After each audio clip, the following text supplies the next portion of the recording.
சென்னை கோயம்பேடு காய்கறி சந்தையில் காய் வாங்க வந்த வாடிக்கையாளரின் இருசக்கர வாகனம் திடீரென தீப்பற்றி எரிந்ததால் பரபரப்பு ஏற்பட்டது.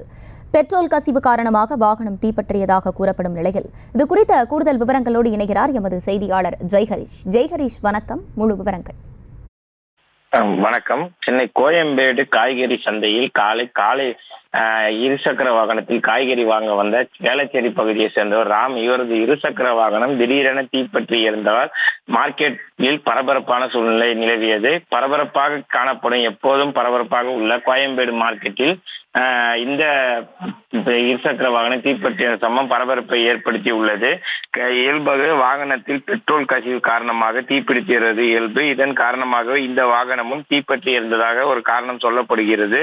சம்பவ இடத்திற்கு வந்த கோயம்பேடு தீயணைப்பு வீரர்கள் கொழுந்துவிட்டு இருந்த இந்த இருசக்கர வாகனத்தை தீ அணைக்க முற்பட்டனர். அதற்கு விபத்தில் இருசக்கர வாகனம் முழுவதுமாக எரிந்து எலும்பு கூடானது. இந்த சம்பவம் குறித்து கோயம்பேடு போலீசார் விசாரணை மேற்கொண்டு வருகின்றனர். கோயம்பேடு காய்கறி சந்தையில் இன்று காலை காய்கறி வாங்க வந்த வாடிக்கையாளரின் இருசக்கர வாகனம் தீப்பற்றி எரிந்த சம்பவம் பரபரப்பை ஏற்படுத்தியுள்ளது குறிப்பிடத்தக்கது.